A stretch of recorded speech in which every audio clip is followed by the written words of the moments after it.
Hello guys, അപ്പോൾ നമ്മുടെ പുതിയ വീഡിയോയിലേക്ക് എല്ലാവർക്കും സ്വാഗതം. അപ്പോൾ എല്ലാവരോടും ഞാൻ ഈ ചാനൽ ആദ്യമായിട്ട് കാണുന്നതാണെങ്കിൽ ഒന്ന് സബ് ചെയ്യുക, ലൈക്ക് ചെയ്യുക, കമൻറ്റ് ചെയ്യുക. പിന്നെ നമുക്കൊരു ഷോപ്പിങ്ങിന് പോയാലോ? ഷോപ്പിംഗ് ചെറുതായിട്ടുള്ള ഷോപ്പിംഗ് ആണ് കേട്ടോ. നമ്മൾ മഞ്ചേരിയിലാണ് ഇപ്പോൾ എത്തിയിട്ടുള്ളത്. മഞ്ചേരി നമ്മൾ കസകേന്ദ്ര എന്ന് പറഞ്ഞ ടെക്സ്റ്റൈൽസിലാണ് കേട്ടോ. അപ്പോൾ നമ്മളിതാ നേരെ ഉള്ളിലോട്ട് കയറുകയാണ്. കയറുന്ന വഴിക്ക് തന്നെ നമ്മളോട് ചോദിക്കുക എന്താ വേണ്ടതെന്നൊക്കെ ചോദിച്ചിട്ട് നമ്മൾ വെൽക്കം ഗേൾ ഉണ്ടാവും കേട്ടോ. അപ്പോൾ നമ്മൾ ഏത് സെക്ഷനിലേക്കാണ് പോകേണ്ടതെന്നൊക്കെ അവർ പറഞ്ഞു തരും. പോണ വഴിക്ക് തന്നെ നല്ല അടിപൊളിയാക്കി സെറ്റ് വെച്ചിട്ടുള്ള ധാവണി, സാരി അങ്ങനെയുള്ള പല ഐറ്റംസ് ഉണ്ട് കേട്ടോ. അപ്പോൾ ഇതൊക്കെ കാണുമ്പോൾ ഭയങ്കര രസമാണ്. എന്ത് ഭംഗിയിലാണ് അവർ സെറ്റ് ചെയ്ത് വെച്ചിട്ടുള്ളത് നോക്കിയത്. നല്ല മാച്ചായിട്ടുള്ള കളറും നല്ല ഭംഗിയുണ്ടല്ലേ കാണാൻ. ഇത് ആണെങ്കിലോ പറയും വേണ്ട, അത്രയും വൃത്തിയിലാണ് ഇതൊക്കെ എടുത്ത് വെച്ചിട്ടുള്ളത്. അപ്പോൾ ഇതാ നമ്മൾ ഉദ്ദേശിച്ച സെക്ഷനിലേക്ക് എത്തിയിട്ടുണ്ട്. നമ്മൾ കട്ട് ചെയ്തെടുക്കുന്ന സെക്ഷനിലേക്കാണ് കേട്ടോ പോയത്. അപ്പോൾ നമ്മൾ എന്തെടുക്കാനാണ് വന്നതെന്ന് ചോദിച്ചാൽ ഈ ബ്ലൂ ഒരു പീസ് ഉണ്ട് എൻ്റെ കയ്യിൽ ചെറിയത്. അതിൻ്റെ ഒരു ടോപ്പ് ഉണ്ട്. അതിക്ക് മാച്ചായിട്ടുള്ള പാൻറ്റും ഷാളും കിട്ടണം. അതിന് വേണ്ടിയിട്ടാണ് നമ്മളിവിടെ കസേരയിൽ എത്തിയിട്ടുള്ളത്. അപ്പോൾ ഇതാ തിരഞ്ഞു നോക്കിയിട്ട് പല ടൈപ്പിലുള്ള ശീലകളും കാര്യങ്ങളൊക്കെ ഉണ്ട്. അവിടെ പല വിലയിലുള്ള ശീലകളുണ്ട് കേട്ടോ. നമുക്ക് ഡ്രസ്സ് ഇല്ലെങ്കിൽ എന്തായാലും തയ്ക്കാനും അറിയും കൂടെ ചെയ്താൽ പിന്നെ പറയും വേണ്ട. അവിടെ പോയാൽ എന്തായാലും നമുക്ക് ഒരുപാട് ഡ്രസ്സുകൾ നമുക്ക് സ്വയം തയ്ച്ചുണ്ടാക്കാൻ പറ്റും. അത്രയ്ക്കും വില കുറഞ്ഞ ടൈപ്പ് ശീലകളും കാര്യങ്ങളൊക്കെ ഇവിടെ ഉണ്ട്.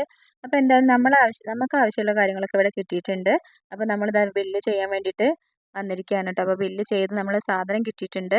അപ്പം നമ്മളിത് അത് കുഞ്ചുവിന് വേണ്ടി കൊടുത്തു കേട്ടോ. കുഞ്ചു ഇതാ വാങ്ങാൻ വേണ്ടിയിട്ട് റെഡി ആയിട്ട് നിൽക്കുന്നുണ്ട്. അപ്പോൾ നമ്മൾ അവളെ കയ്യിൽ കൊടുത്തിട്ടുണ്ട്. പിന്നെ ഒരു കാര്യം പറയാനൊക്കെ ഞാൻ കയറിയപ്പോൾ ഇത് പറയാൻ മറന്നു. അപ്പോൾ ഇവിടെ കണ്ടില്ലേ നല്ല ഭംഗിയായിട്ട് ഇതിൻ്റെ മുൻവശം കാണാൻ. നല്ല മഞ്ഞ കൊന്നപ്പൂ വെള്ളയും മഞ്ഞയും കൂടെ കലർന്നിട്ട് സെറ്റ് ചെയ്ത് വെച്ചിട്ടുണ്ട്. പിന്നെ ഇതുണ്ടല്ലോ പൂക്കൾ. അടിപൊളിയായിട്ടുള്ള നല്ല ഫോട്ടോസ് എടുക്കാനൊക്കെ പറ്റണ ഒരു സ്ഥലമാണ്. അപ്പം നമ്മൾ അത് കഴിഞ്ഞ് നമ്മൾ പുറത്തേക്ക് ഇറങ്ങി. പുറത്തേക്ക് ഇറങ്ങിയിട്ട് നമുക്ക് അഗുവിന് ഒരു ചെരുപ്പ് വാങ്ങണമെന്നുണ്ട്. അപ്പോൾ അതിന് വേണ്ടിയിട്ട് നമ്മൾ ഒരു ചെരുപ്പ് കടയിൽ കയറി കേട്ടോ. ചെരുപ്പ് കടയിൽ കയറി അവന് വേണ്ട ചെരുപ്പൊക്കെ സെലക്ട് ചെയ്ത് നമ്മൾ വാങ്ങിയിട്ടുണ്ട്. അവന് ഇഷ്ടപ്പെട്ട ചെരുപ്പ് തന്നെ കിട്ടിയിട്ടുണ്ട്. അപ്പോൾ നമ്മൾ ചെരുപ്പൊക്കെ വാങ്ങിയിട്ട് നമ്മൾ നേരെ നടന്ന് നീങ്ങിക്കൊണ്ടിരിക്കുകയായിരുന്നു. ആ സമയത്താണ് നമ്മളൊരു മിഠായി കട കണ്ടത് കേട്ടോ. മിഠായി കട എന്ന് വെച്ചാൽ കുറേ മുന്നുള്ള മിഠായികളാണ്. നമ്മളെ കുട്ടിക്കാലത്തൊക്കെ ഉണ്ടാവുന്ന മിഠായിയാണ്. നമ്മൾ സ്കൂളിൽ പോണ സമയത്തൊക്കെ ഈ മിഠായികളൊക്കെ നമുക്ക് ഭയങ്കര ഇഷ്ടമായിരുന്നു കേട്ടോ. എന്താ പറയുക, സിഗരറ്റ് മിഠായി, പിന്നെ നൂലുമ്മ കറക്കണ മിഠായി, മണിക്കൂർ മിഠായി, പിന്നെ അങ്ങനെയുള്ള കുറേ മിഠായികളൊക്കെ നമ്മൾ കണ്ടു ട്ടോ. അപ്പോൾ ആ മിഠായികളൊക്കെ കണ്ടപ്പോൾ നമുക്ക് ഭയങ്കര ഇഷ്ടമാണ്. അന്നേ നമുക്ക് ഇതൊക്കെ ഇഷ്ടമാണ്. അന്നൊക്കെ വില ആകെ 5 പൈസ അങ്ങനെയുള്ള വിലയൊക്കെ ഉള്ളൂ. പക്ഷെ ഇപ്പോൾ അതിന് വിലയൊക്കെ കൂടിയിട്ടുണ്ട്. എന്തായാലും നമ്മൾ ഒരു 2, 3, 4 പാക്ക് മിഠായിയൊക്കെ വാങ്ങി നമ്മൾ നേരെ ഒരു ഹോട്ടലിലേക്ക് കയറി ട്ടോ. ഹോട്ടലിൽ കയറിയ സമയത്ത് നമുക്ക് വേണ്ട ഫുഡ് അവിടെ ആയിട്ടുണ്ടായിരുന്നില്ല. ആ സമയത്താവുകൊണ്ട് നമുക്ക് അവിടുന്ന് ഫുഡ് അത് കിട്ടിയിട്ടില്ല ട്ടോ. അപ്പോൾ നമ്മളവിടെ ഇരുന്ന് നമ്മൾ ഭക്ഷണം ഓർഡർ ചെയ്തപ്പോൾ അത് ഇല്ലയെന്ന് പറഞ്ഞപ്പോൾ മക്കൾ പറഞ്ഞു നമുക്ക് ഇറങ്ങാം, വേറെ കടയിൽ കയറാമെന്ന് പറഞ്ഞിട്ട് ഞങ്ങൾ അവിടെ നിന്ന് എണീറ്റ് ഇറങ്ങി. നമ്മൾ മറ്റൊരു കടയിലേക്ക് കയറാനിട്ടുണ്ടായത്. അങ്ങനെ നമ്മൾ കയറി അവിടെ നിന്നാണ് നമ്മൾ ഫുഡൊക്കെ കഴിക്കാൻ വേണ്ടിയിട്ട് നിന്നത്. അപ്പോൾ നമ്മൾ മറ്റൊരു കടയിൽ കയറിയിട്ട് ഫുഡ് ഓർഡർ ചെയ്തു. ഫുഡൊക്കെ നമുക്ക് കിട്ടാൻ വേണ്ടി നമ്മളിങ്ങനെ വെയിറ്റ് ചെയ്തുകൊണ്ടിരുന്നു കുറച്ച് സമയം കേട്ടോ. പക്ഷെ എന്നാലും ജസ്റ്റ് കുറച്ച് സമയം കൊണ്ട് തന്നെ നമുക്ക് ഭക്ഷണമൊക്കെ കിട്ടിയിട്ടുണ്ട്. അപ്പോൾ നമ്മളിതാ കുഞ്ചു കണ്ടില്ലേ, ഇരിക്കണ കണ്ടാൽ തന്നെ അവൾക്ക് ഭക്ഷണം കഴിക്കാനൊന്നും തോന്നൂല. അങ്ങനെയുള്ള ഒരു കസേരയിലാണ് നമ്മൾ ഇരുന്നത്. നമ്മളൊക്കെ ഇരിക്കുന്ന അതേപോലത്തെ കസേരയാണ് കേട്ടോ കിട്ടിയത്. അപ്പോൾ എന്തായാലും നമ്മൾ അങ്ങനെ ഭക്ഷണം വെയിറ്റ് ചെയ്തുകൊണ്ടിരിക്കുകയാണ്. ആ സമയം കൊണ്ട് നമ്മൾ കുറച്ച് സംസാരിച്ചൊക്കെ ഇങ്ങനെ ഇരുന്ന് വീഡിയോസൊക്കെ എടുത്ത് അങ്ങനെ ഇരിക്കുമ്പോഴാണ് നമുക്ക് ഭക്ഷണം കിട്ടിയത് കേട്ടോ. ഭക്ഷണം കിട്ടിയപ്പോൾ ഇതാ കുഞ്ചുവിന് പ്ലേറ്റ് കിട്ടിയിട്ടുണ്ടായിരുന്നില്ല. ആകെ 3 പ്ലേറ്റേ കിട്ടിയിട്ടുള്ളൂ. അപ്പോൾ അവൾ അമ്മ എനിക്ക് പ്ലേറ്റ് ഇല്ല എന്ന് പറയണം. അപ്പോഴാണ് നമുക്കത് ഓർത്തത് കേട്ടോ. അല്ലെങ്കിൽ ഒരു പ്ലേറ്റും കൂടെ വാങ്ങിച്ചാൽ മതിയെന്നു.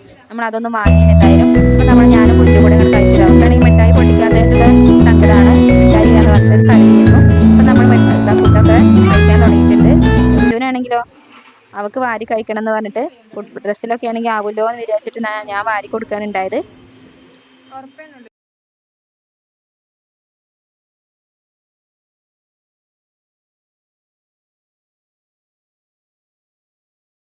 മയോണൈസ് അത്ര നല്ലതൊന്നും അല്ലെങ്കിൽ ഇപ്പോൾ നമ്മൾ മയോണൈസ് ഇല്ലാതെ നമ്മൾ മന്തി അങ്ങനെയുള്ള കാര്യങ്ങളൊന്നും കഴിക്കൂല. അപ്പോൾ ഇത് അവിടെ വേറൊരു ടൊമാറ്റോ സോസ് അങ്ങനെ വേറൊരു 2, 3 ഐറ്റംസ് ഉണ്ട് കേട്ടോ ഇവിടെ സൈഡ് ഡിഷായിട്ട് തരുന്നത്. പിന്നെ നമ്മളൊരു ലൈം ഓർഡർ ചെയ്തു കേട്ടോ, അന്നുവിനും അകൂനും വേണ്ടിയിട്ട്. അപ്പോൾ അതിനതാ കുഞ്ചു കുടിച്ചുകൊണ്ടിരിക്കുകയാണ്. കുഞ്ചുവിന് ഭയങ്കര ഇഷ്ടമാണ് കേട്ടോ ലൈം. അപ്പോൾ അത് അവൾ അങ്ങനെ കുടിച്ചു. പിന്നെ അവൾ അധികം ഫുഡൊന്നും കഴിച്ചിട്ടില്ല. എന്തായാലും നമ്മൾ ഏതായാലും ഇന്നത്തെ ഫുഡ് ഇവിടുന്ന് ഞങ്ങൾ കഴിച്ചത്. അപ്പോൾ നമ്മൾ ഫുഡൊക്കെ കഴിച്ച് നേരെ വീട്ടിലേക്ക് മടങ്ങുകയാണ് കേട്ടോ. എന്തായാലും ഞങ്ങൾ ബസ്സിൽ കയറി നമ്മൾ യാത്ര വീട്ടിലേക്ക് തിരിച്ചിട്ടുണ്ട്. കുഞ്ചാണെങ്കിലോ അവിടെ സീറ്റിൽ അങ്ങനെ പിടിച്ച് നിൽക്കുകയാണ്. നമ്മൾ വലിയ ആൾക്കാർ നിൽക്കണ പോലെ. അങ്ങനെയാണ് നമ്മൾ ഇന്നത്തെ ദിവസം നമ്മൾ കഴിച്ചു കൂട്ടിയത്. Tata bye bye, see U.